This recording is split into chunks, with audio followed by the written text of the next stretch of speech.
Lunch, Counter, Encounter by Ilsa Samuelson. Best buddies Joe and Paul loved to play baseball.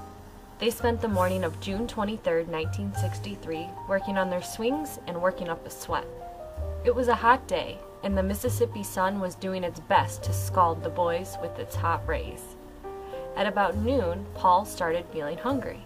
He wanted to grab a burger from the drugstore on Center Street with Joe. I'll ask my mom if I can go. I need her permission, Joe said. The situation was complicated for Joe. There were rules that would keep him from sitting with his friend because of the color of his skin. Joe's parents and many other people were trying to change those rules. They listened to the speeches of Dr. Martin Luther King Jr., a famous preacher who was trying to change unfair practices in many southern states. In Joe's house, there was a picture of Dr. King with his autograph on the bottom. "It's mighty hot," Joe's mother said. "Why don't you boys take the bus to the drugstore? I've got the bus fare right here." "No, ma'am," Paul blurted out suddenly. "Bikes are fine." He hated riding the bus with Joe. They would be forced to sit in the back. When the boys reached Center Street, Joe started to get nervous.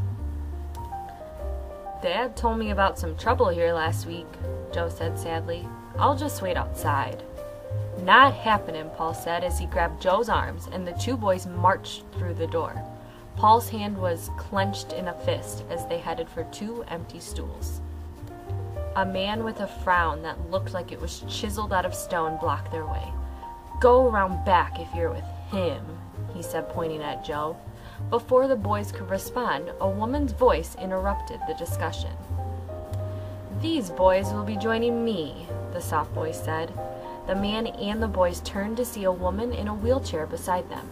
"Excuse us," she said, smiling, as she moved her chair toward the man, intending to go forward. Not wanting to appear rude to the woman, the man stepped aside. Joe and Paul followed the woman to the stools. She parked beside them and talked steadily as they ordered and ate their lunch.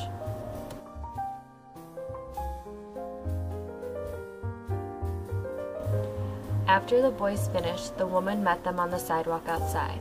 "Have a spectacular afternoon," she said. "Two friends like you? That shouldn't be a problem." Then she wheeled away. Joe and Paul never got her name, but they never forgot her either. Thanks for tuning in to Lunch, Counter, Encounter.